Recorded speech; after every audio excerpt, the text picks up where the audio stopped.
El día de hoy pues tenemos una participación muy interesante por parte del biólogo Octavio Sergio Santamaría Gallegos, a quien me gustaría presentar de manera breve, con la semblanza que vemos que es amplia ya del maestro Santamaría en su andar académico y científico. Un poco hablando de él, ha tenido participación con la Secretaría de Educación Pública, ha sido asesor técnico de la misma en el marco de la Reforma Integral de Educación Secundaria del 2001 al 2007. Ha participado en instancias del gobierno como la Semarnat, en el rediseño del diplomado en línea de educación ambiental, cambio climático, también en la SECADESU, en donde ha tenido ahí presencia con el desarrollo de documentos de educación ambiental. También en el caso del Politécnico Nacional, recientemente en el 2011, pues él estuvo presente en la elaboración de la propuesta para fortalecer la incorporación de la educación ambiental en el marco del programa ambiental del Instituto Politécnico Nacional, y actualmente él es colaborador activo en la Coordinación Politécnica para la Sustentabilidad del Instituto Politécnico Nacional, y su trabajo más reciente es que ha sido el autor, diseñador y desarrollador del Diplomado Virtual Formación Tecnológico Ambiental para la Sustentabilidad, también llamado FORTAS, que actualmente pues sigue vigente en su... Apenas recientemente me informó la maestra Chávez que pues terminaron su cuarta edición. Y pues bueno, sin hablar más del maestro, del biólogo Octavio Santamaría, pues dejo a usted el micrófono para poder escuchar esta plática de desarrollo sustentable y tecnología. Adelante, maestro. Sí, muchas gracias. Gracias por la invitación.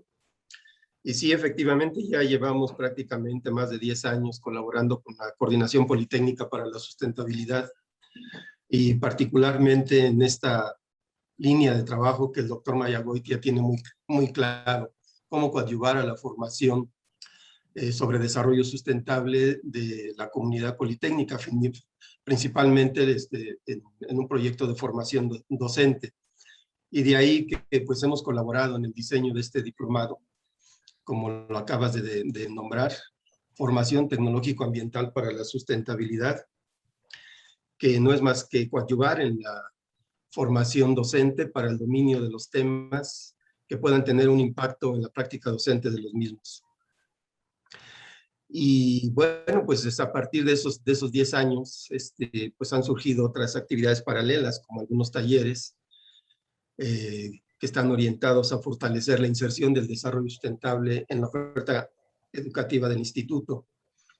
Y en fin, una serie de pláticas que están muy relacionadas. Para esta ocasión, yo escogí algunos de los contenidos del diplomado. El diplomado tiene fundamentalmente 4 módulos que van desde la preocupación, primer módulo que habla de la preocupación por el deterioro ambiental, todos estos movimientos sociales que culminan con el reconocimiento internacional, desde luego la participación del mundo académico en los mismos debates, hasta llegar a la idea de gestión ambiental del desarrollo. Un segundo módulo trata justamente sobre los antecedentes del desarrollo sustentable, el desarrollo sustentable, y un poquito habla de la perspectiva del mismo. Para pasar a un tercer módulo que habla sobre tecnología, porque nosotros sostenemos que para fortalecer la inserción del desarrollo sustentable en la oferta educativa del Instituto Politécnico Nacional, es necesario tener una visión amplia de tecnología, que incluso por su propia naturaleza es de carácter interdisciplinar, y quisiéramos rescatar buena parte de esta naturaleza de la tecnología como campo de pensamiento con identidad propia, vinculado con todo un conjunto de saberes, ¿no? De ciencias y de saberes. Ese es fundamentalmente el propósito de ese tercer módulo. Y pues no solamente nos basamos en un razonamiento filosófico, sino fundamentalmente ingenieril del concepto de tecnología, pero le extendemos más allá porque decimos que la tecnología, por paradójico que parezca, es la ciencia de las profesiones, porque las profesiones en su ejercicio ponen en práctica una constelación de técnicas, y en esencia la tecnología es el estudio de esa constelación de técnicas para su mejora continua, ¿no? de ahí el avance del conocimiento, no solamente en el campo de la tecnología, sino cómo la tecnología en determinados momentos contribuyó incluso al desarrollo de la misma ciencia. El caso emblemático es la termodinámica. Si hay tiempo lo veremos en algún momento. Pero también algunos aspectos relacionados con la construcción social, algunas críticas a la tecnología y desde luego también la perspectiva. Para finalmente en un cuarto módulo nosotros hablamos de justamente cómo debe de estar orientada la formación tecnológico-ambiental para la sustentabilidad en el instituto. Y se trata que con base en una síntesis de los 3 primeros módulos, los profesores asistentes, pues de alguna manera participen en la construcción de lo que podría ser una estrategia para ir fortaleciendo la presencia del desarrollo sustentable en la oferta académica del instituto. Bueno, tomando entonces algunos de los contenidos del diplomado, que siempre es difícil dada la extensión de los contenidos del mismo, seleccioné algunos de los contenidos para esta plática, tratando de dar el énfasis de dónde surge el concepto de desarrollo sustentable y luego su vinculación con la tecnología, aunque siento que desde el inicio hablar de tecnología va a estar muy presente.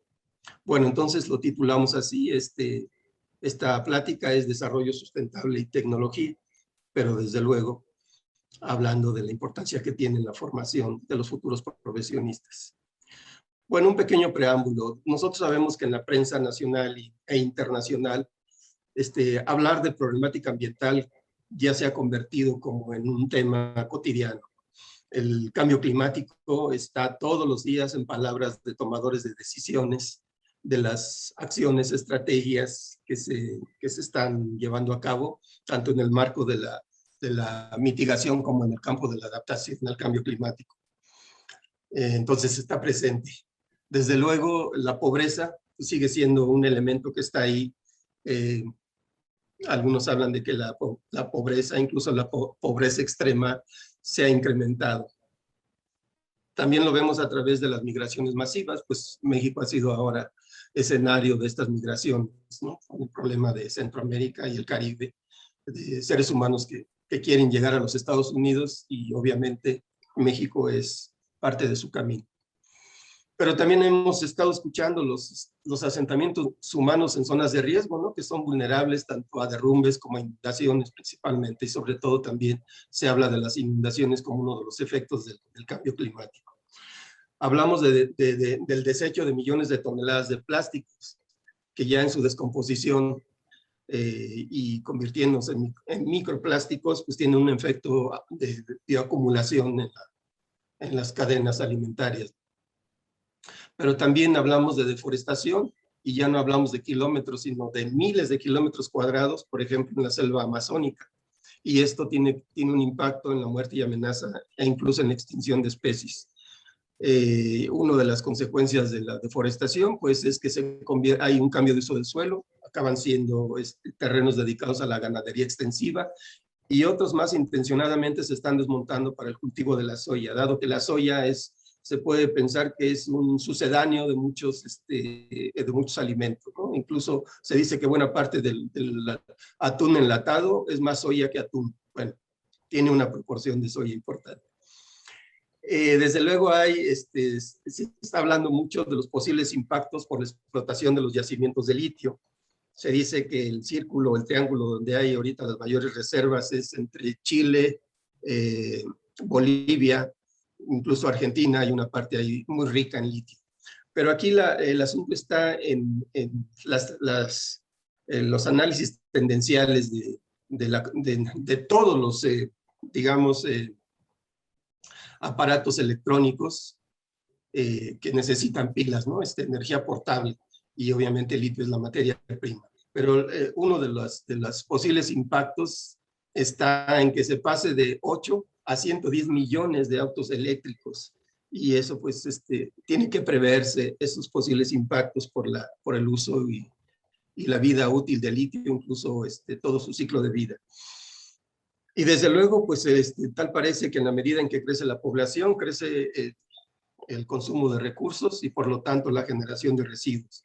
Y aunque ya se han tomado ahí medidas muy importantes, sí hay alternativas el hecho es que se siguen dando estos problemas. Problemas que tienen un impacto en la problemática global. Bueno, de lo que vamos a hablar es fundamentalmente de que toda esta preocupación que se da tanto en ámbitos sociales como académicos, ya desde la década de los 60, tienen un reconocimiento por parte de las naciones a partir de la gran conferencia sobre el medio humano celebrada en Estocolmo, Suecia, en 1972. Esto fundamentalmente es basado en las críticas del modelo de desarrollo,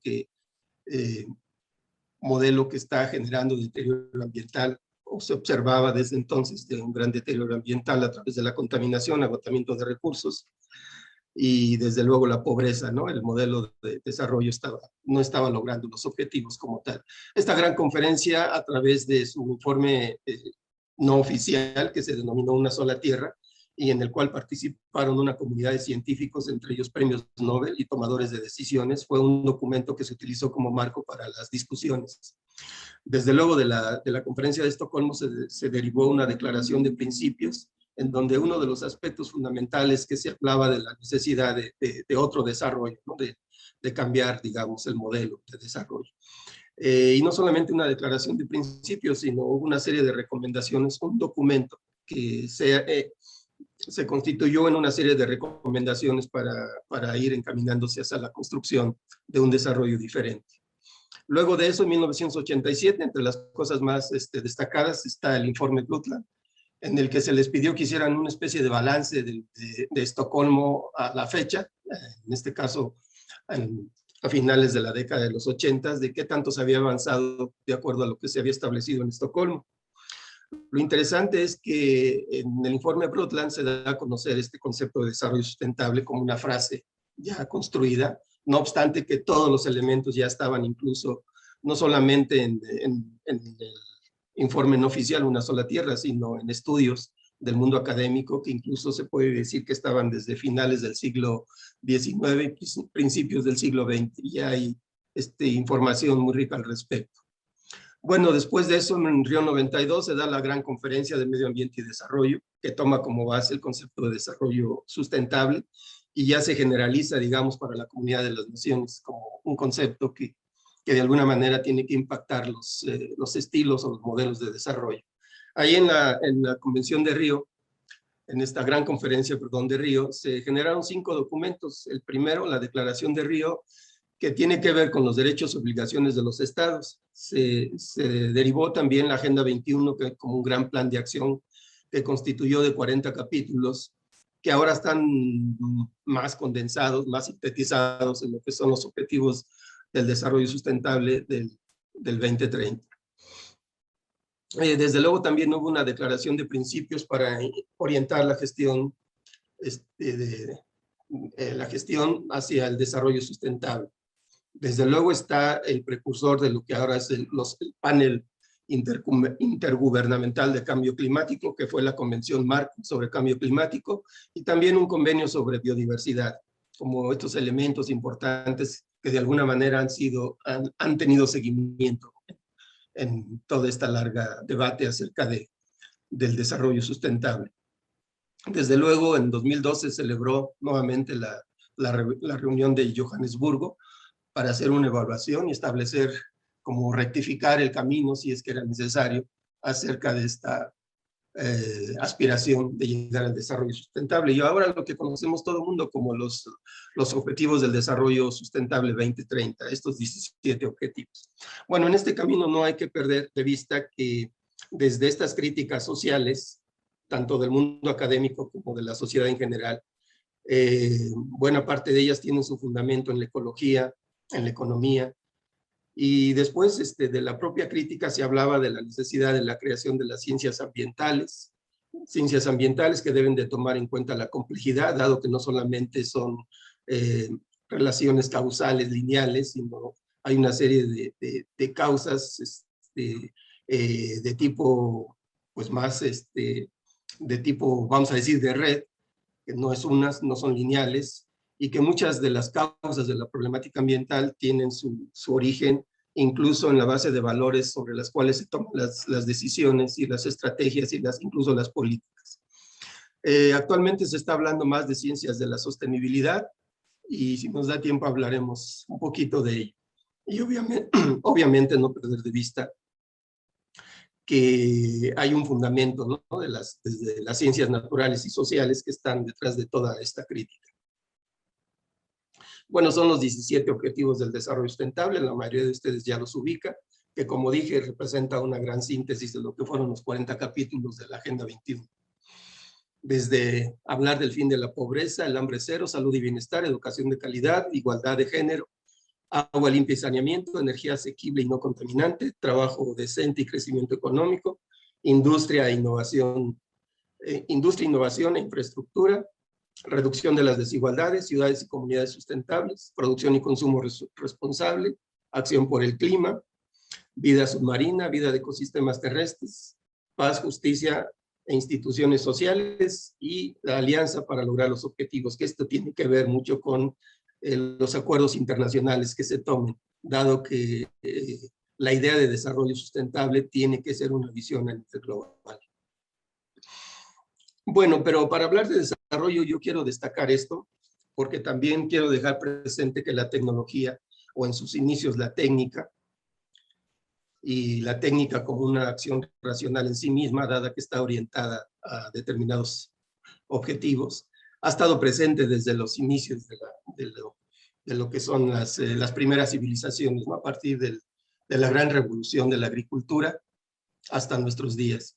Y lo quiero destacar porque no solamente desde la perspectiva de la antropología social actual, que es el triángulo que está en medio, sino estos pequeños triángulos al extremo, porque ya desde la policivilización de la Grecia antigua, también la técnica aparece como un elemento fundamental, como un elemento de la configuración de esta policivilización, pero también las instituciones que tienen su base en la organización social desde los primeros grupos humanos en adelante. Y los símbolos a través fundamentalmente del lenguaje, pero también los símbolos como los elementos que están encerrando la visión de mundo, lo que entendemos por nuestro mundo y lo que quisiéramos de este mundo. Algunos dicen es el sistema ideológico como lo vemos al centro. Pero también desde la filosofía idealista alemana y para Hegel la formación del espíritu también, el trabajo, y si estamos hablando de trabajo estamos hablando de técnica, juega un papel fundamental también en la formación del espíritu, y hablar de espíritu obviamente tiene que ver con hablar de cultura. La familia, porque la familia para Hegel, o como dice Habermas, para el joven Hegel, en la familia están la base de la eticidad, de las relaciones, de los acuerdos de familia, de grupo, que obviamente se van manifestando no solamente en unas relaciones éticas, sino al final de cuentas también en el derecho y otras formas de convivencia. Y desde luego el lenguaje es un elemento fundamental porque ahí están los símbolos y están los significados y una serie de elementos. Bueno, la antropología social nos dice que estos tres elementos están en interacción continua, se retroalimentan, y es lo que va configurando la cultura a lo largo del tiempo. Entonces, por cultura entendemos prácticamente toda construcción humana, no solamente una cultura que se refiere a las bellas artes, sino la propia tecnología, la propia visión del mundo, el sistema asociativo y de sus interacciones que caracterizan a las formaciones socioculturales. Eso es cultura, ¿no? Bueno, entonces, cultura, el ser humano en su búsqueda del desarrollo habita el mundo de las instituciones sociales, la economía y las técnicas. Como decía yo, la técnica ha jugado un papel fundamental como sistema adaptativo en la producción y reproducción de las condiciones materiales de la existencia de una sociedad. El sistema asociativo, fundamentalmente la organización social, el ordenamiento de las relaciones humanas, y obviamente tiene que ver con la institucionalización de la vida social. Cuando hablamos de institucionalización, hablamos de un conjunto de normas que rigen la convivencia, entre otros aspectos. Y el sistema ideológico, que fundamentalmente es visión de mundo, interpretación de las propias experiencias, pero que a lo largo de la historia, pues, está en la base de la configuración de los saberes, la ciencia en sí misma, formas simbólicas de comunicación, lenguaje, valores, creencias, conocimientos. Bueno, y ello se expresa, este es un esquema en donde se toma a las revoluciones tecnológicas como para hablar del cambio técnico y del cambio social y de esas interacciones, de esos elementos en interacción. Y desde estos primeros civilizaciones agrícolas, pasando por una urbana de regadío, en donde muchos autores coinciden en que las grandes profesiones tuvieron su origen fundamentalmente en esta gran civilización de regadío. Incluso la idea de Estado surge a partir de esta gran revolución. Después una revolución basada en el uso generalizado de los metales, en el desarrollo de la guerra, a partir del uso de los estribos para montar a caballo y desarrollar la guerra, que fue la pastoril. Obviamente la domesticación de animales. Una revolución mercantil, que obviamente su fundamento tecnológico está en el dominio de las técnicas de navegación oceánica y obviamente el comercio internacional, y que son las bases del capitalismo. Se habla de que ya son sociedades precapitalistas. Y desde luego una revolución industrial que nosotros ubicamos perfectamente con el desarrollo de la máquina a vapor, y que muchos identifican la revolución a partir de esta máquina a vapor, pero algunos críticos han dicho que la verdadera revolución industrial está en las nuevas formas de organización del trabajo, sí, potenciadas por el uso de máquinas y de máquinas que mueven máquinas. Pero eso es fundamental. Bueno, a lo largo de estas revoluciones, desde la agrícola hasta la industrial, se han ido configurando distintas formaciones socioculturales y a veces asociadas no una, sino varias formaciones socioculturales en torno a una tecnología. Lo interesante también de este esquema es que ya muchos autores hablan de que se han dado dentro de la revolución industrial 5 revoluciones a partir de esa revolución industrial. Desde luego inicia con los motores a vapor, después el montaje de esas máquinas en los ferrocarriles que revolucionan el transporte, la producción en masa, a partir de 1960, el desarrollo digital del ordenador, y luego lo que ya muchos ubican, que es esta gran revolución digital, el Internet ubicuo y móvil, sensores, inteligencia artificial y el aprendizaje de las máquinas.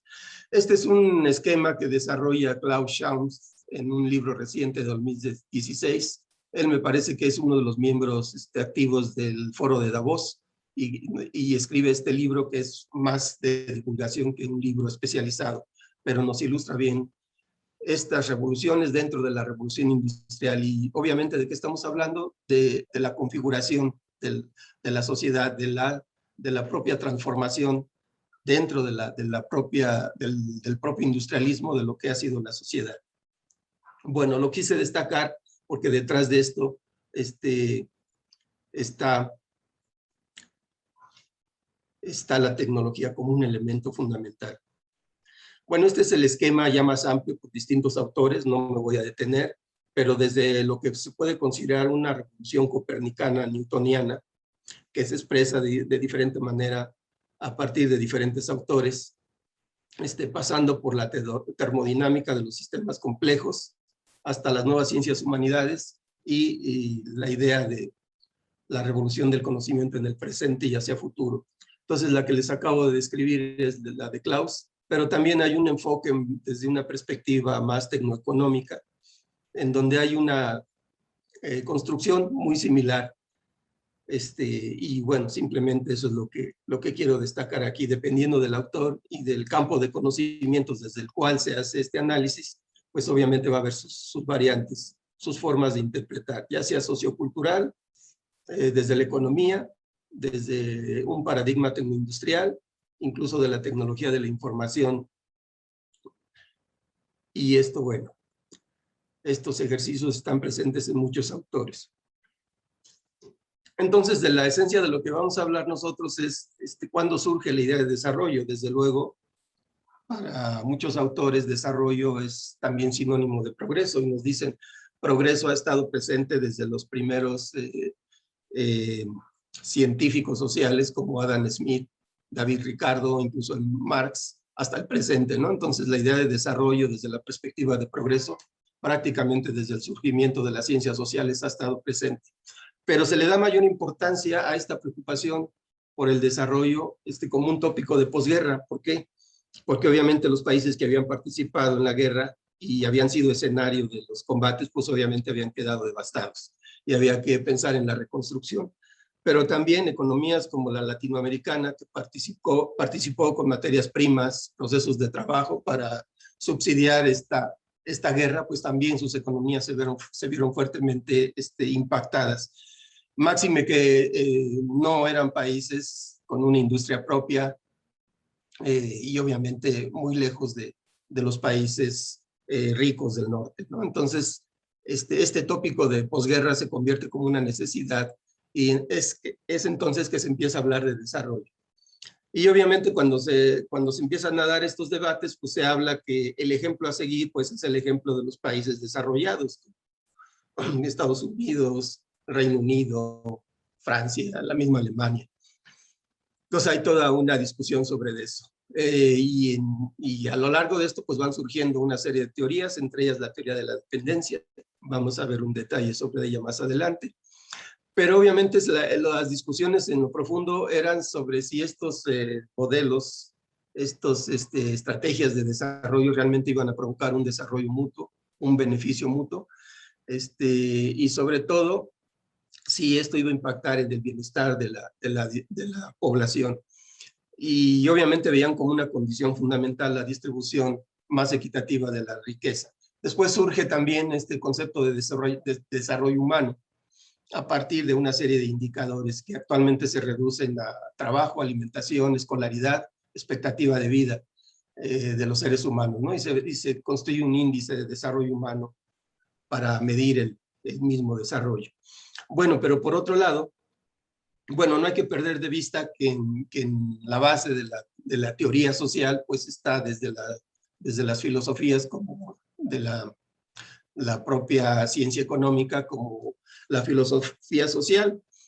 Para algunos autores dicen que lo que hacía Marx, Durkheim, Weber para interpretar el cambio de las sociedades tradicionales a modernas era más una filosofía social que una ciencia, ¿no? De manera análoga a las ciencias naturales. Bueno, surgen entonces a partir también de la Segunda Guerra Mundial y más concretamente en estos movimientos ecologistas de los 60, sobre todo en Europa, y a nivel mundial se da todo esto, ¿no? Hay una gran preocupación por el deterioro del medio ambiente. Cuando se convoca a la conferencia de Estocolmo, pues obviamente la principal preocupación venía de la sociedad civil en los países ricos y de los propios gobiernos de los países del norte. Y ahí se identificaba la problemática ambiental, fundamentalmente aquella derivada de la industrialización, que era contaminación por aguas residuales, humos contaminantes, partículas, CO2, monóxido, en fin, todos estos contaminantes producto de la industrialización. Entonces, cuando se convocó los países del sur, de alguna manera se oponían a participar en una reunión donde se iba a discutir una problemática que nada tenía que ver con ellos, porque no eran países industrializados. Pero después de las negociaciones que realizó el presidente, digamos, de esta gran reunión, Maurice Strong, se aceptó que se incorporara la problemática que viven los países del sur, que es básicamente la pobreza, producto de las relaciones inequitativas entre los países del norte con los países del sur. Los países del sur, exportadores de materias primas, y luego comprar productos ya manufacturados en el exterior, venden barato, compran caro. Y entonces, pues una de las formas de estar explicando esa inequidad para los países del sur. Bueno, en todo esto también tiene un fundamento en las ciencias ambientales, que están en la base de todas estas críticas, ¿no? Y las ciencias ambientales no hay que perder de vista que la biología y ahora también las mismas ciencias sociales reconocen que todo es producto de la interacción y cambio, de la propia evolución, en el caso de los seres vivos y del propio ser humano, que emerge de una escala de animal a una escala de la cultura, pero al final de cuentas es parte de esto. Niveles de integración, biodiversidad, redes de integración, flujos de energía, ciclos de materiales, capacidad de carga, todos estos conceptos están muy, muy en la crítica del modelo de desarrollo. Bueno, todo esto propugna por una calidad de vida e incluso se ha hecho una prospectiva del propio desarrollo. La propia idea de desarrollo es una idea de futuro, de un futuro deseable, y es a partir de ahí que se empiezan a construir estas ideas de un desarrollo alternativo, un desarrollo deseable. Y bueno, ¿por qué sustentable? Aquí quiero hacer una aclaración. Desde luego, si leemos literatura de trabajos traducidos por españoles, van a decir sostenible, pero yo lo voy a usar como sinónimo, porque en la ley reglamentaria en México tenemos el concepto de desarrollo sustentable, que es una variante del que viene en el informe Nuestro Futuro Común, pero que retoma los elementos importantes de este concepto. Pero aquí usamos el término desarrollo sustentable, no sostenible. Incluso hay otros trabajos muy anteriores a la ley, en donde se usa la palabra sustentable más que sostenible. Bueno, ya decía yo, las ciencias de la sostenibilidad que están por ahí, hasta llegar a la idea de desarrollo humano sustentable, y podemos decir que una de las herramientas ya concretas, no solamente la idea de las ciencias ambientales, que luego cambian a ciencias de la sostenibilidad, sino también instrumentos muy concretos como es el ecodiseño, ecovicencias, ciclo de vida, producción más limpia, huella ecológica y en fin, una serie de instrumentos. Bueno.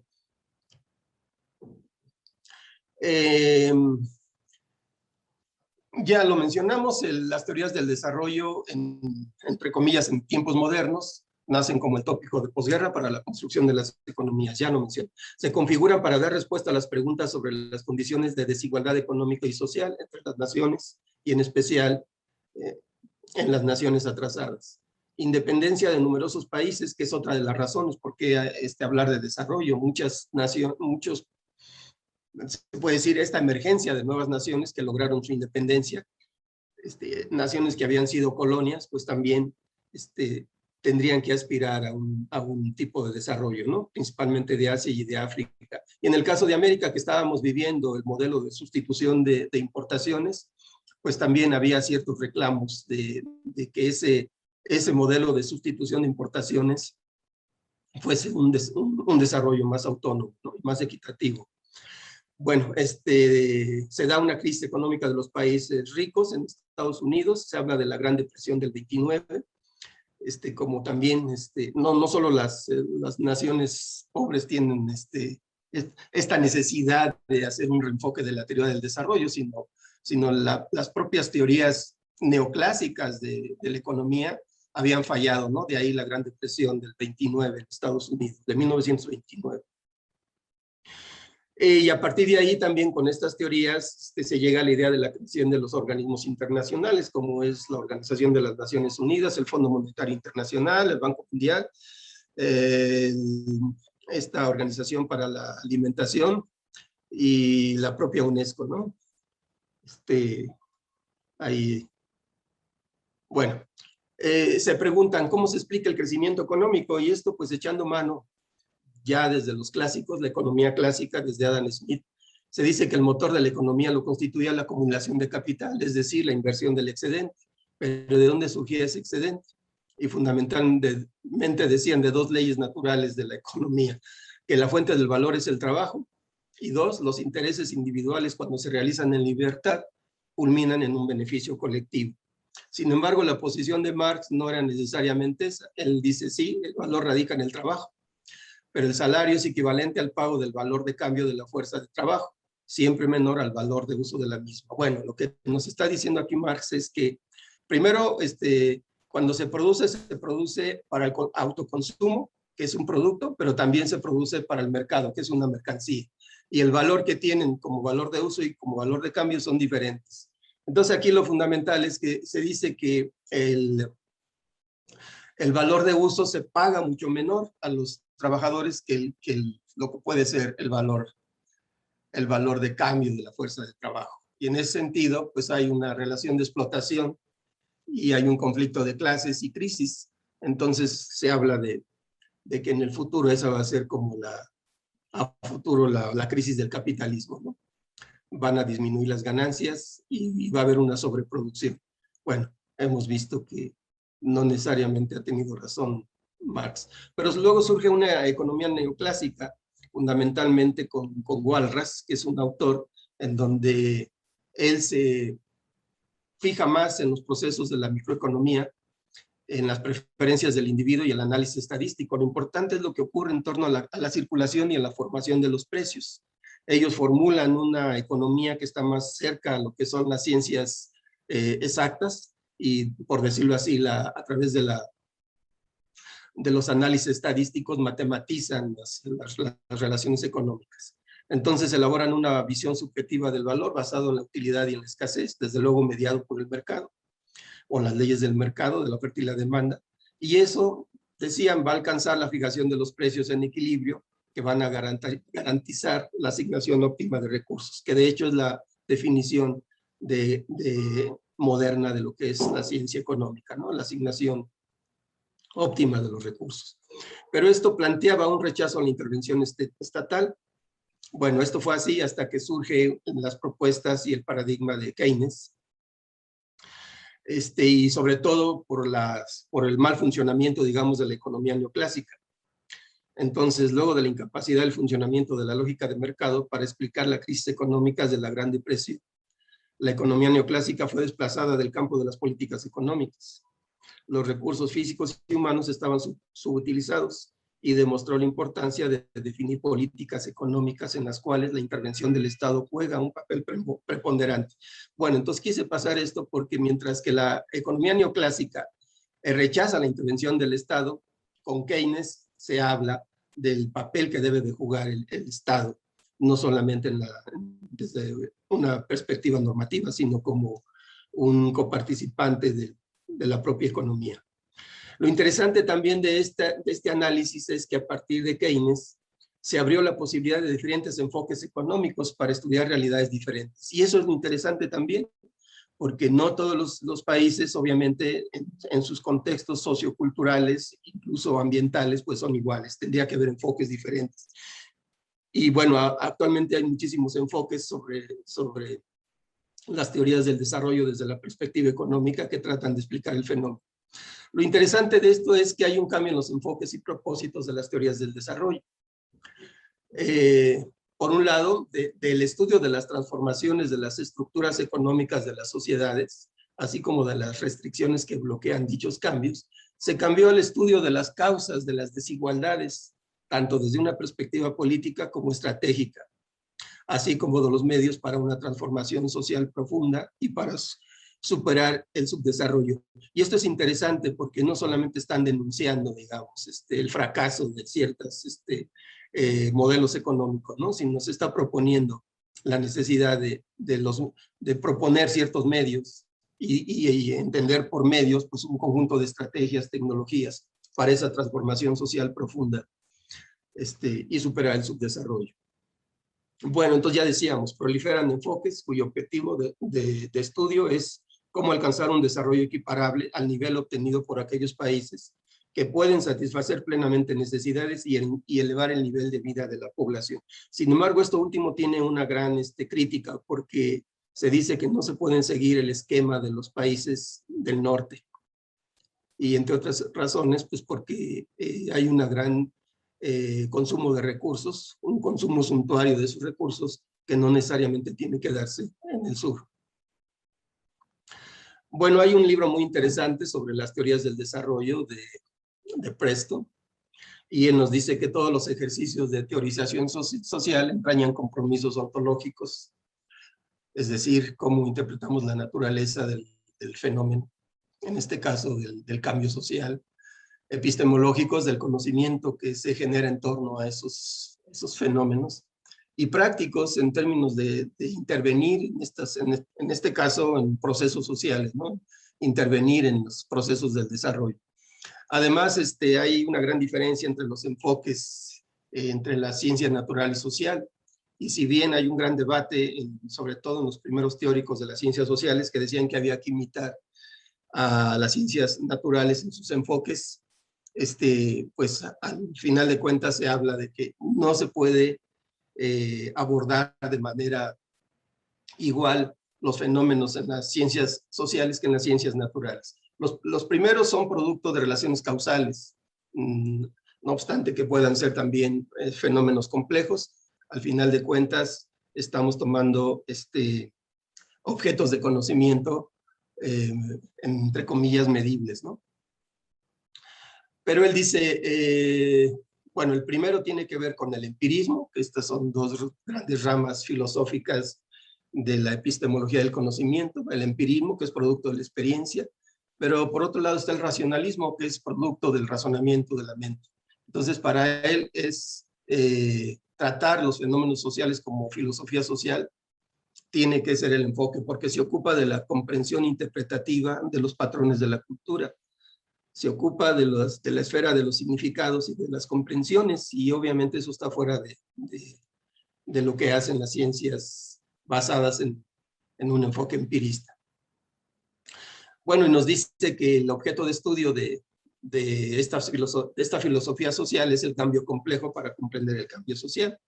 Y obviamente cambio complejo porque el cambio de las sociedades tradicionales a modernas, o el cambio de las sociedades feudales a sociedades industriales, pues no solamente entrañan un cambio en el modo de producción, sino también tiene que ver con cambios en las instituciones, en la visión de mundo y en una serie de elementos que obviamente nos hablan de una complejidad de los fenómenos. Bueno, para ello nos dice, estudia los modelos de cambio a través de los ejes y metáforas del cambio, la moral del cambio, que fundamentalmente su categoría ética más alta es el progreso, y los métodos del cambio, tanto pasivos como activos. Esto es un intento, solamente lo voy a comentar, de cómo se refiere a estos modelos del cambio. Nos dice, los modelos del cambio tienen dos elementos fundamentales, que son las metáforas y los ejes. Con relación a las metáforas, se habla de un cambio que es continuo, es un cambio lento e incesante, y es característico de los esquemas evolutivos. Pero también hay una propuesta de que el cambio es de ruptura, es decir, el cambio es violento, es discontinuo y es periódico. Y los ejes cruciales pues van a depender mucho de la visión de los teóricos del desarrollo, y nos pone el ejemplo, dice Adam Smith, para él el cambio fluye desde el mercado, el cual genera mejoras tecnológicas y la división del trabajo. Pero para Marx, dice, estos ejes del cambio están en la lucha de clases, en el contexto del modo de producción capitalista. Para Durkheim, otro de los padres de la sociología, nos dice que lo que produce el cambio es la progresiva complejidad de la división social del trabajo. Para Max Weber es el desencanto del mundo, así lo califica, pero se refiere a que los patrones de orden social cada vez son más racionales, ¿no? Es decir, la ciencia tiene una mayor participación en todos los órdenes sociales. Desde luego los modelos son evolucionista, difusionista, neoevolucionista, marxista, neomarxista, en fin.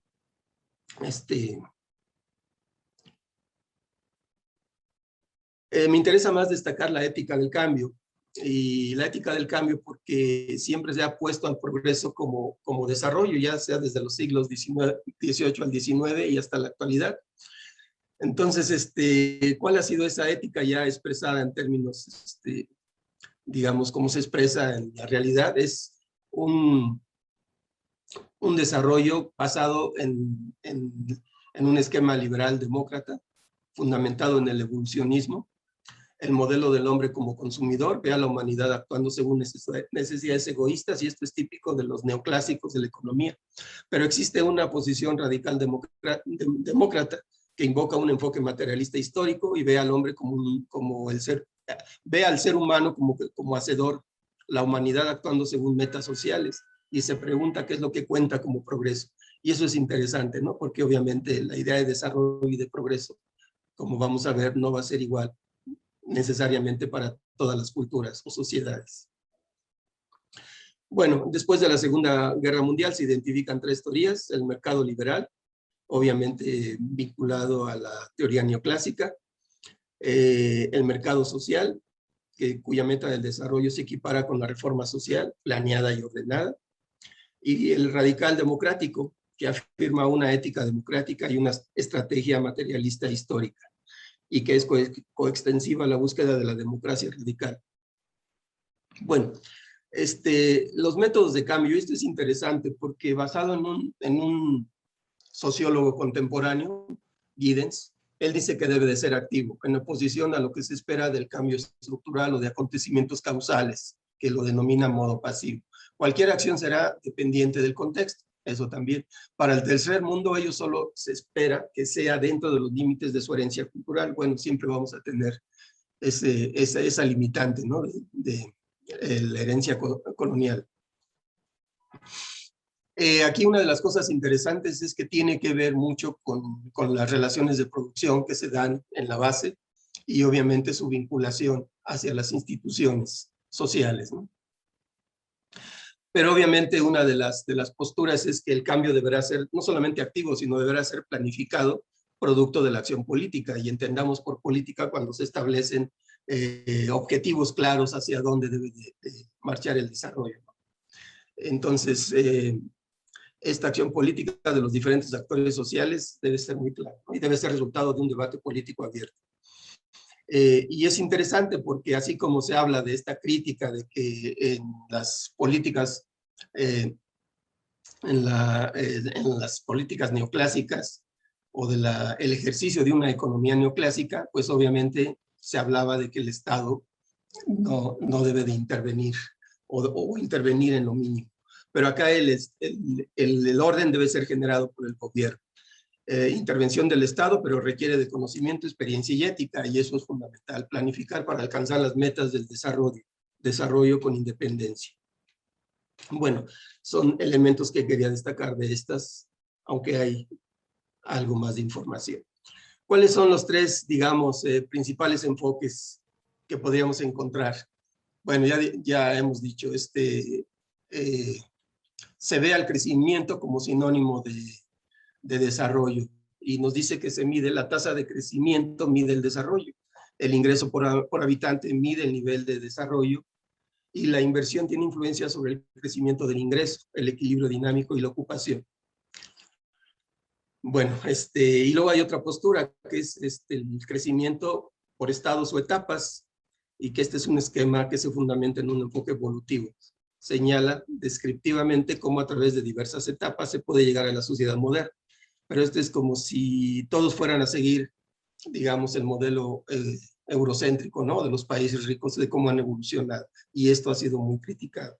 Y en oposición a esta, una de las posturas es que se ve el desarrollo como proceso de cambio estructural, y esto tiene que ver obviamente con las relaciones de producción, con el desarrollo de la propia ciencia, la tecnología. Entonces, nos aclara que el subdesarrollo es parte del proceso histórico global de desarrollo. El subdesarrollo y el desarrollo son dos rasgos de un mismo proceso histórico universal, cuya génesis y configuración es simultánea e interactúan y se condicionan mutuamente. Ellos se expresan en dos grandes dualismos: los estados nacionales industriales avanzados desarrollados, denominados centros, y los estados nacionales subdesarrollados, atrasados, pobres, dependientes, denominados la periferia. Bueno, estas construcciones teóricas son muy utilizadas en los debates sobre el desarrollo, dependiendo de las posturas de los debatientes. Bueno, regresando al informe Una sola tierra, cuando se reconoce la problemática a nivel mundial, se pone el énfasis en el cambio sociocultural que se da luego del siglo XVI. Y yo lo puse en esta triada porque obviamente está muy vinculada a las triadas con las que inicié esta presentación. Desde luego, cuando estamos hablando de economía, estamos hablando de trabajo, de técnicas, de la tecnología. Sí, una economía en donde a partir de los clásicos y de los neoclásicos, pues el mercado ha sido como la máxima, digamos, para orientar los procesos de desarrollo, ¿no? A través algunos dicen de las leyes de producción y del consumo. Pero lo que sí es claro es que a partir del siglo XVI y fundamentalmente luego de la Revolución Industrial, se ve claramente el cambio técnico y social desde el industrialismo al informacionalismo, ¿no? Tomando este término, los mismos sociólogos como Manuel Castel nos dicen que si se le denomina industrialismo aquel que está basado en el desarrollo de la industria, pues el que está basado en la información y el conocimiento, pues ahora es un modo de producción que está centrado en ello, ¿no? Entonces, por lo tanto, lo denomina informacionalismo. Bueno, el otro elemento, Hay una revolución en los enfoques del conocimiento, surge la ciencia, la utilidad del conocimiento, desde las propuestas de Francis Bacon y obviamente estos precursores del concepto moderno de ciencia, la experimentación controlada, la reducción de los campos de estudio, esto se lo debemos más a René Descartes, en fin.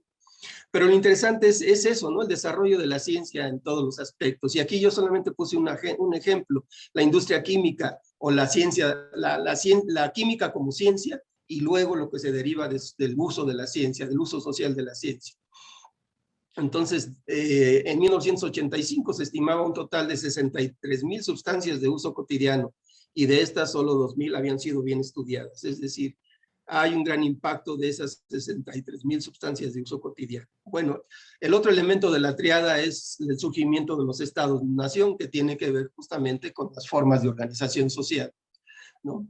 Y obviamente los estados-nación, asignados por una política o formas de organización y de un conjunto de objetivos que son los que orientan el desarrollo. Pero también se caracteriza por un mercado interno y lo que se ha dado en los últimos años, el mercado mundial, que da la pauta para hablar de la globalización.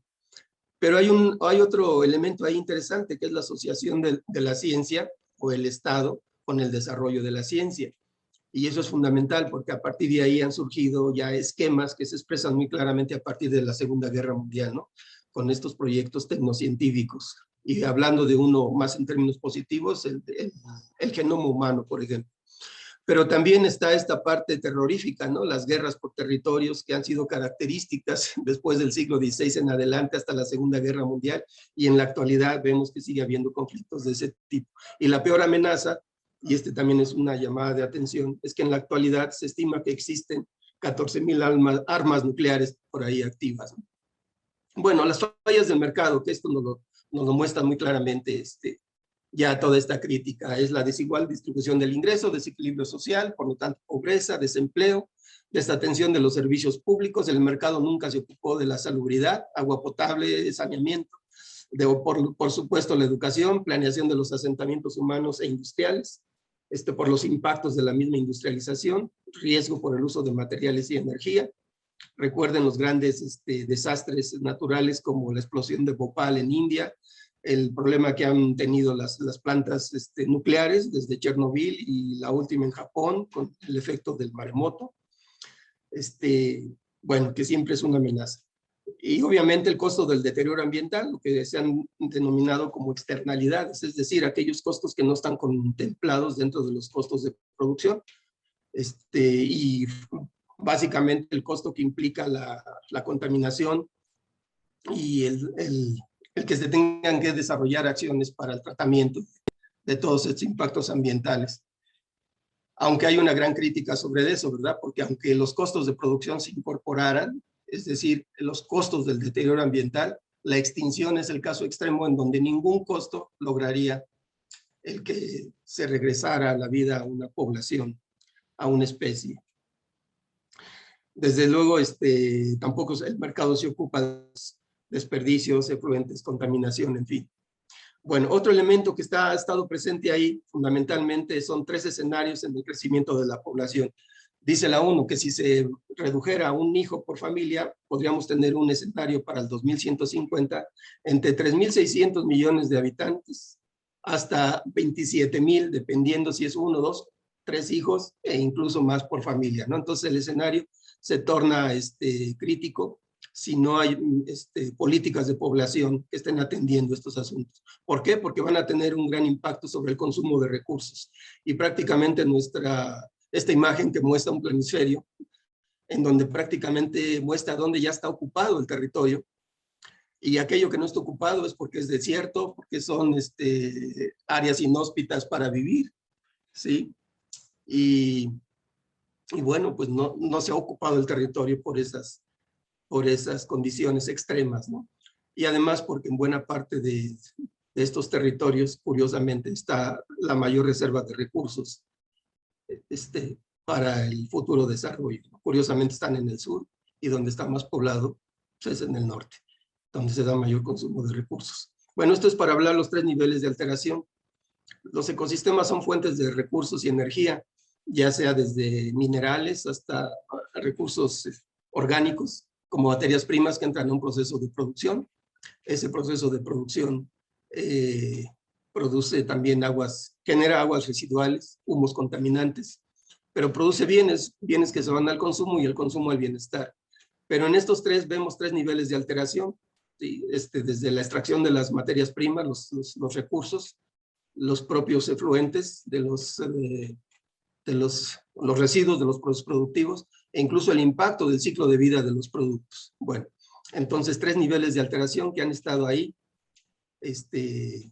prácticamente muy asentados en el mundo industrial. Bueno, los problemas ambientales como la contaminación, deforestación, en fin, una serie de problemas que tienen interacción e incluso tienen efectos sinérgicos, y se dice que el cambio climático es producto de esta sinergia de muchos de los problemas ambientales, y ese de problemas interrelacionados es lo que llamamos la problemática. Es decir, problema ambiental y problemática ambiental son dos conceptos diferentes, y aquí estamos hablando de elementos más críticos.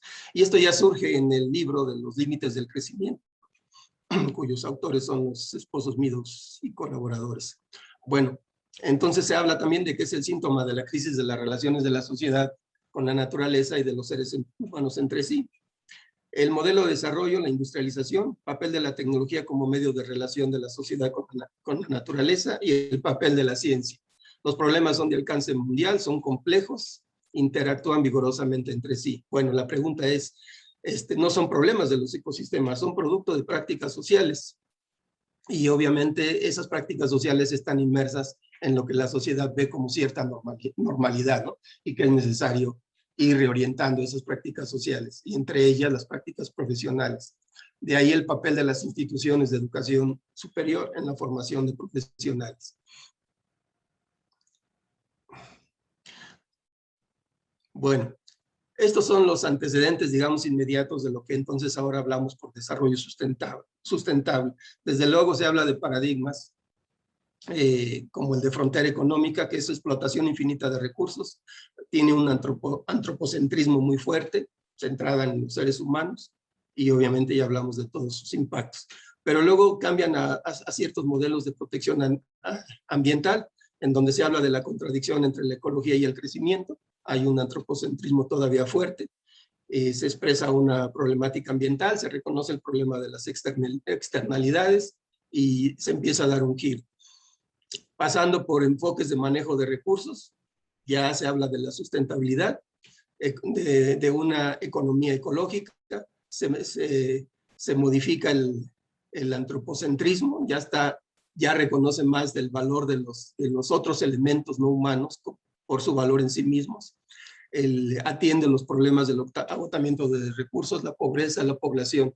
El antecedente inmediato del desarrollo sustentable está en el ecodesarrollo, que ya planteaba prácticamente estas tres dimensiones y estos elementos de cada una de sus dimensiones. Pero es un desarrollo humano que debe de ser congruente con el medio natural.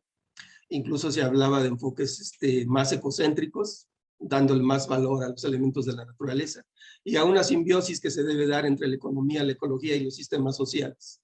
Desde luego también la ecología profunda es un elemento que está ya presente. Se habla de, así a manera de análoga de hablar de utopías, se habla de utopías, ¿no? Porque se llegó a plantear el crecimiento cero, tanto de población como de la producción, ¿no? Bueno, hay otros esquemas basados en el biocentrismo, porque argumentan que en algún momento se va a dar el colapso de los ecosistemas. Hay distintas definiciones en la literatura, desde aquellas que ponen al progreso de la sociedad hacia las metas que ella misma se ha marcado, y nos dicen la riqueza es lo que lo hace posible. Este es de un libro de Riqueza sin Límites de los verdes alemanes, de Paul Eskins, publicado en el 92. Pero hay una muy interesante de la Universidad de Friburgo, en Alemania. Uno de sus académicos nos dice que es la puesta en práctica de la cosmología, que es el despliegue de una cultura, el desarrollo, y significa la puesta en práctica de la cosmología de esa cultura, pero como hay muchas culturas, pues hay muchos desarrollos.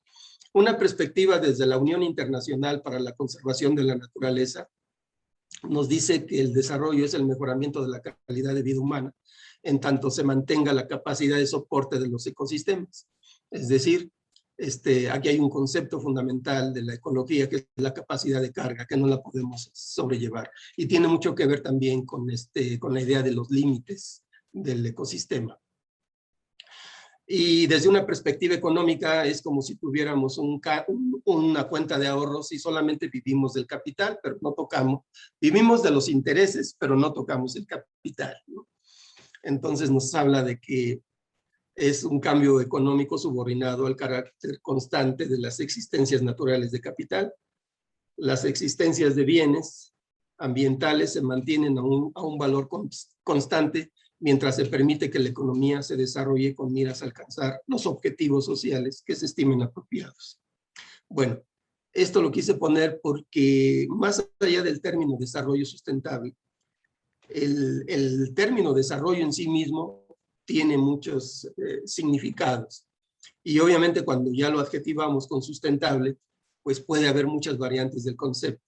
Para evitar esas, cuando queremos seguir una línea normativa del concepto, pues lo recomendable en nuestro caso es seguir a la ley reglamentaria, en este caso, la Ley General del Equilibrio Ecológico y la Protección al Ambiente.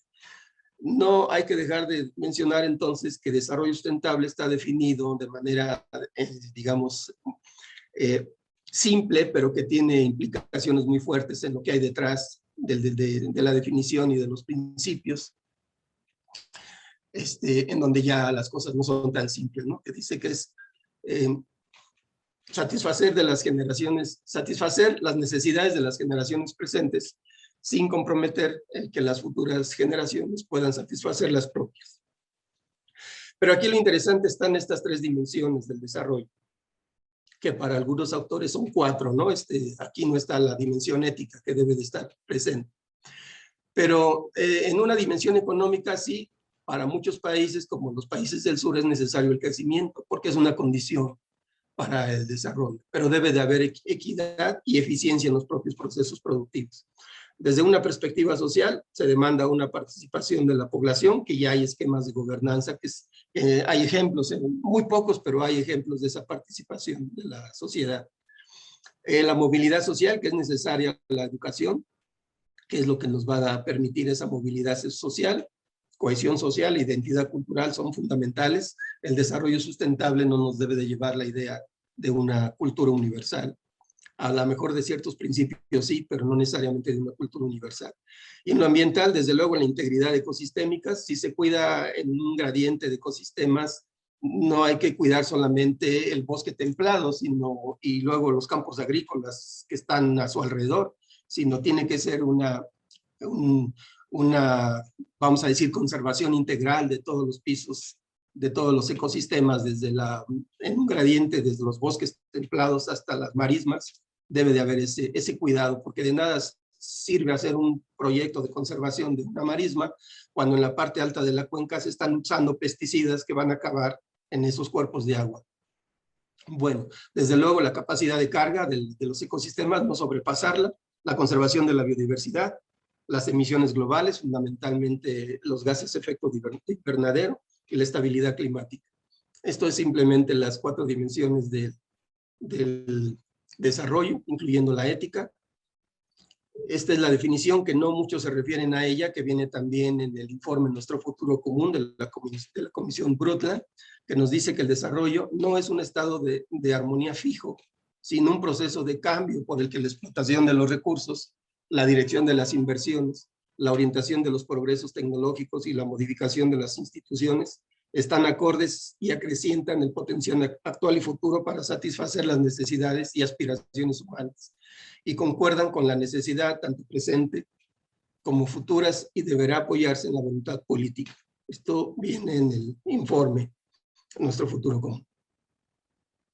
Desde luego yo los invito a que esta sea la que usemos, porque es la que viene en la Ley General del Equilibrio Ecológico y la Protección al Ambiente, y nos dice que es un proceso evaluable mediante criterios e indicadores de carácter ambiental, económico y social, que tiende a mejorar la calidad de vida y la productividad de las personas, que se funda en medidas apropiadas de prevención del equilibrio ecológico y protección ambiental y aprovechamiento de los recursos naturales de manera que no se comprometa la satisfacción de las necesidades de las generaciones futuras. Tiene elementos de la definición que viene en nuestro futuro común. Y por cierto, en el título es Desarrollo Sustentable de esta, que aquí no se lo puse. Maestro Octavio, nos dicen que quedan un par de minutitos para que puedan abrir la sesión de preguntas y respuestas. Sí, ya termino con esta, justamente estoy viendo el reloj y sí, sé que me pasé ya un par de minutos. Pero quiero terminar con estas, ¿no? Porque lo interesante es que todo lo que discutimos está detrás de estos 5 principios básicos del desarrollo sustentable, que nos dice que el uso de los recursos renovables no debe exceder su tasa de recuperación. El uso de los recursos no renovables no debe exceder su tasa de sustitución.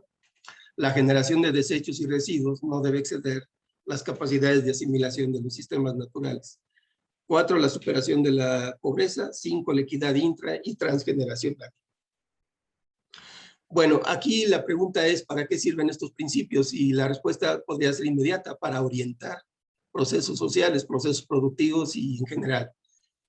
Y sí, aquí, en esto, y obviamente hay otros principios, estaba yo calculando terminar mi participación.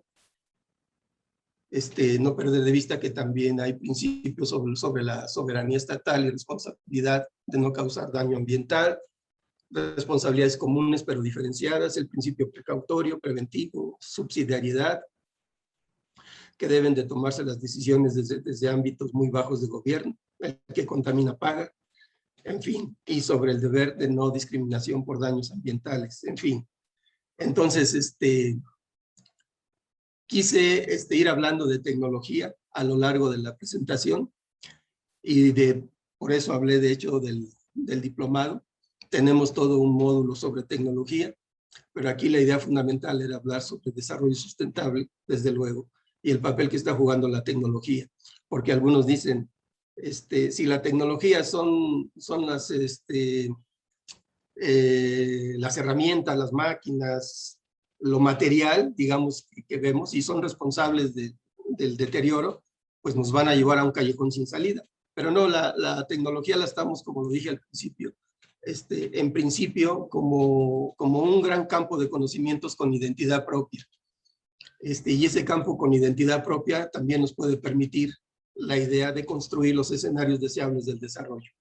Bueno, entonces con esto termino. Y entonces para dar paso a las intervenciones. Muchas gracias, maestro Octavio Santamaría. Vaya que es interesante y amplísimo este tema, que veo que nos lo recortó. Nos lo recortó bastante, porque la información es abundante, ¿no? en ese tema, y pues tener claro el contexto social y la parte del antecedente histórico. Aquí quisiera, en lo que se animan a preguntarle, pueden ya sé que a cada uno de ustedes, los que nos acompañan, pueden colocar sus preguntas aquí en el chat y yo las puedo leer, o si gustan lanzárselas directamente al maestro Octavio, pueden prender su micrófono sin problema. Yo aquí una pregunta que me surge, le comento que nos acompañan aquí los asistentes son tanto profesores de posgrado del centro como estudiantes de posgrado. Y aquí algo que este año se ha estado incentivando muchísimo es el que la sustentabilidad la vean como parte de su quehacer científico cotidiano, y que eventualmente pues vayan orientando las investigaciones hacia esta temática, ¿no? Y no solamente por las metas, ¿no? De la 2030, sino también por la parte social, ¿no? Y cultural que tengamos. Aquí, ¿qué recomendación pudiera, por ejemplo, darnos, maestro Octavio, aquí a los chicos que están trabajando temas de investigación en tecnología, y que ellos les pudiera permear dentro de su quehacer diario el que pues tengan en cuenta estas temáticas, porque pues son muy necesarias ante la sociedad, ¿no? Cada vez más se ha recalcado en la sociedad. ¿Qué comentario pudiera darles a ellos como estudiantes? Sí, desde luego, para la formación se abre todo un campo de trabajo. Nosotros venimos sosteniendo que todas las profesiones tienen algo que decir y hacer en torno al desarrollo sustentable. Es decir, nosotros en el diplomado hablamos de que la formación tecnológico-ambiental, al final de cuentas, se trata de que los futuros egresados, en la medida en que se vaya fortaleciendo esta inserción, esos egresados ya participen en la construcción de los escenarios deseables del desarrollo. Y lo expresamos de esta manera porque no queremos casarnos con una idea, con un modelo de visión de futuro, ¿no? Porque esa también se tiene que construir, esa visión de futuro del desarrollo. Pero obviamente hay desde las licenciaturas o de las carreras que están más vinculadas a tener una participación más activa, hasta aquellas que sienten que no tienen ni gran responsabilidad ni gran tarea que hacer para la construcción de esos escenarios deseables. Y entonces podríamos decir,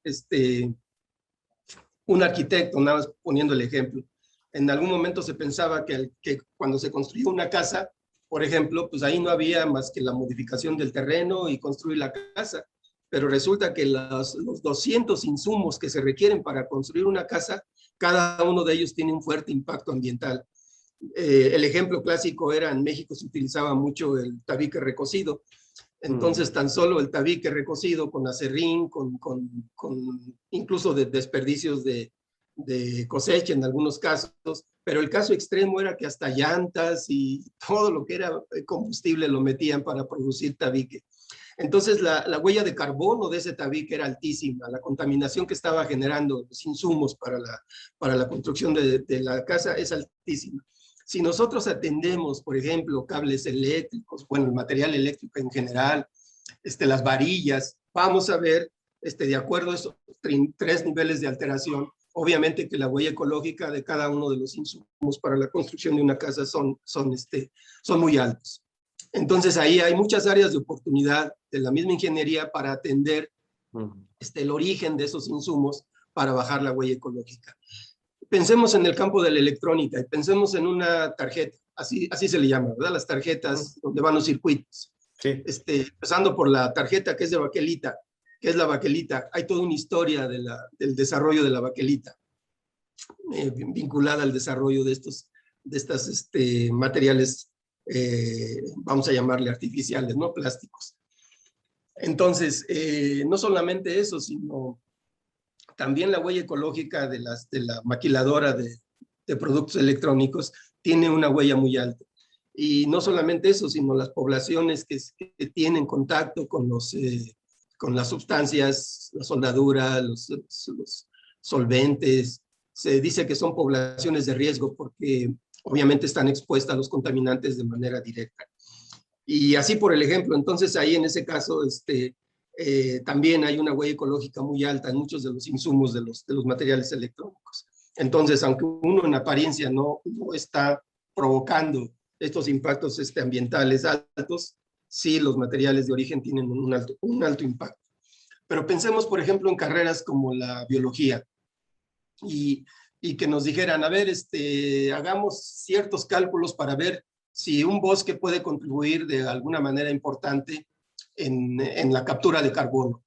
Y entonces yo diría, hasta carreras como la física, la química, podrían intervenir en un proyecto multidisciplinario, porque se tendría que analizar desde las características del entorno, la tasa de fijación del CO2, dependiendo de las especies, y ahí hay toda una serie de elementos, digamos, de carácter científico-técnico que están en la base como para proponer recomendaciones, tanto de aprovechamiento del bosque como de conservación del bosque, en fin. Por ejemplo, déjenme pensar en los aerogeneradores. ¿Qué se requiere para poner un campo eólico, no? Y yo diría, pues, para empezar, un buen sistema de información geográfica que nos dé la información de las características ambientales del entorno y que nos hable de, por ejemplo, de la frecuencia, magnitud, dirección de los vientos, analizar la rosa de vientos. Y ese tipo de informaciones convertidas en términos de conversores de energía, pues obviamente ahí hay un gran papel en términos de del aprovechamiento de determinadas regiones del país, como para pensar en dónde poner un parque eólico. Lo mismo pensaría, dónde es la mayor insolación, dónde está la mayor aporte de energía, dónde son los menores días sombreados, donde hay mayor insolación, dónde convendría poner paneles solares. Y obviamente eso tiene que ver con una serie de información local, ¿no? Qué radiación, cuánta energía recibe un metro cuadrado de superficie en el desierto, cuánta en tal lugar, en fin.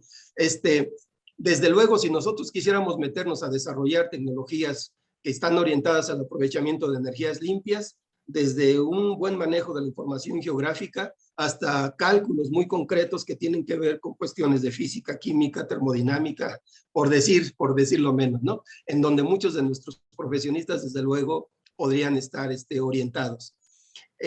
Incluso carreras como hablábamos, por ejemplo, de comercio internacional. ¿Qué puede hacer un alumno que egresa de una carrera de comercio internacional si él no trata propiamente con los objetos ni con procesos como tales, ¿no?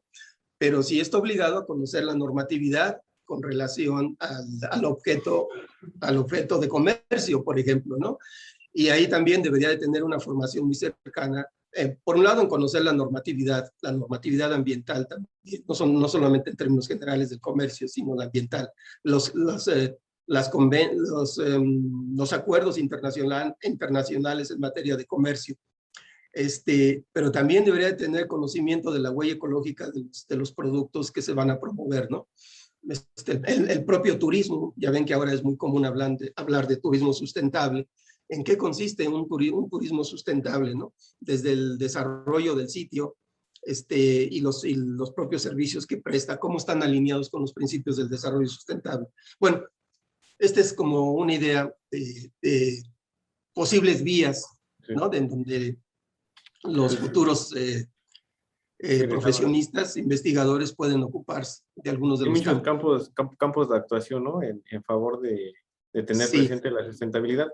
¿Cree que hay alguna ventaja para ellos cuando sean egresados el que desde ahorita lo puedan entender, asimilar, ver este contexto? ¿Tendrán alguna ventaja competitiva cuando egresen y también en su quehacer, en su propia vida? Sí, por supuesto que sí. Yo creo que por un lado sí se está dando esta reconversión de los procesos de generación de energía, los mismos procesos productivos. Hay todo un cambio, sí, en la extracción de materiales, de insumos. Entonces, por un lado, porque la nueva revolución ya está en marcha, ¿no? Cuando hablamos de la revolución tecnológica actual, sí, basada en la inteligencia artificial, en la microelectrónica. Lo interesante de todo esto es cómo está impactando a otros campos profesionales y cómo a partir de ahí la generación de nuevas instituciones que tienen que ver con la regulación de esos procesos. Pero desde luego también todo aquello que está acompañando a estas revoluciones, a esta revolución tecnológica, ¿no? Ya lo decía yo, todos los insumos que tienen que ver con los materiales electrónicos, obviamente son responsables de una gran huella ecológica. También por eso empecé en el preámbulo con la tendencia de los posibles impactos que se generen con la explotación de litio, con el aprovechamiento de litio. Entonces, sí hay áreas de oportunidad. Por un lado, porque los nuevos procesos están en un proceso de reconversión. Y esto por la propia competencia que se puede establecer entre las propias empresas, por un lado. Por otro lado, porque las grandes obras de infraestructura del desarrollo también tienen que estar alineadas ya con estos principios de la sustentabilidad. Y no solamente, y esto lo estoy viendo desde los propios procesos, ¿no? Sí hay una ventaja comparativa en relación a quién está incorporando criterios de sustentabilidad en los procesos productivos y quién no. De hecho, ya se está usando como un elemento de mercadotecnia, de publicidad, el uso cuando menos del concepto de sustentabilidad y algunas cuestiones, que es más mercadotecnia que algo verdaderamente efectivo, pero se está usando. Y el otro asunto es que las leyes se los van a obligar a que estén ya los chicos formados en eso. Porque si hay una normatividad ambiental que esté en corresponsabilidad, no solamente con las leyes del sector, sino con otros sectores. Entonces, si esa normatividad se pasa por alto, obviamente las prácticas profesionales no están atendiendo a uno de sus elementos fundamentales.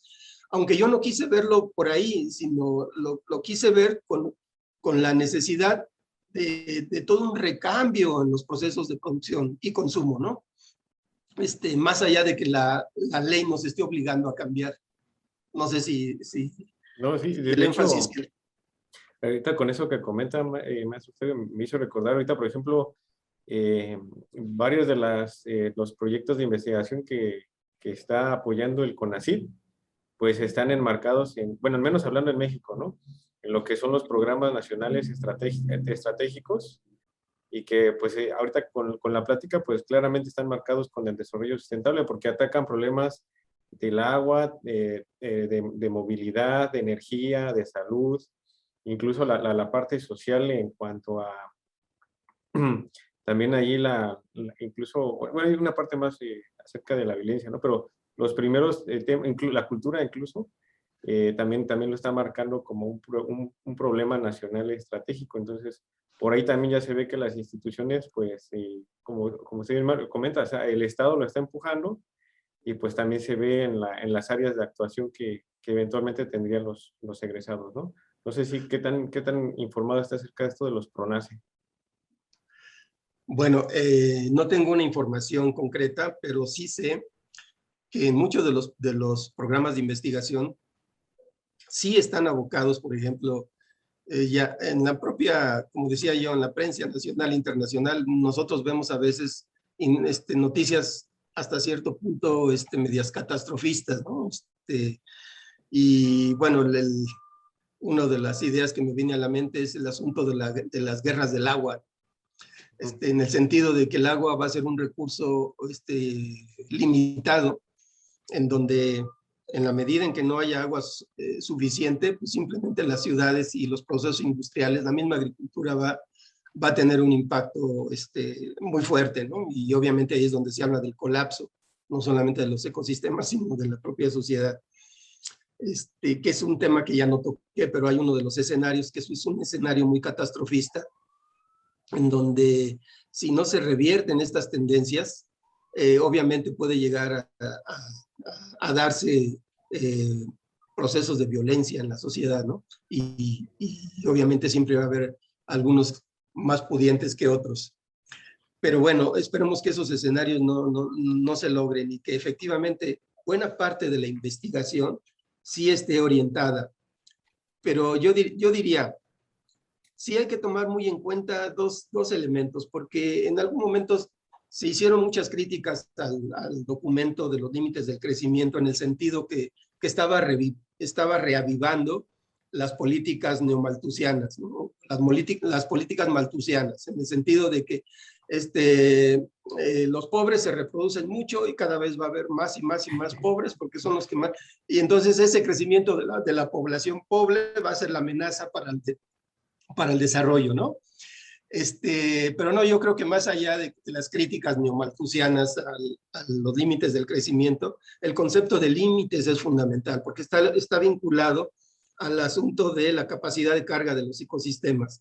De ahí que una de las definiciones que quise destacar es este símil que se hace. Yo meto mi ahorro al banco a que me dé intereses y vivo de los intereses y el capital no lo toco. Bueno, los ecosistemas, mientras se viva de la capacidad de carga del ecosistema y se mantenga el ecosistema en su integridad, solamente cosechando de los ecosistemas, incluso con una serie de manejos que pues también el conocimiento tradicional ya nos demuestra que se puede, respetando esos límites, es fundamental, vamos.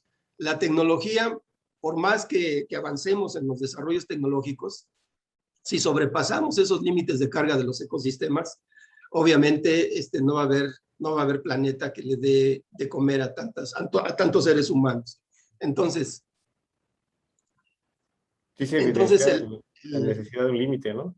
Sí, tenemos mucha fe en que la tecnología desde distintas perspectivas sea una de las alternativas para la construcción de los escenarios deseables. Pero no debemos de descuidar políticas poblacionales y obviamente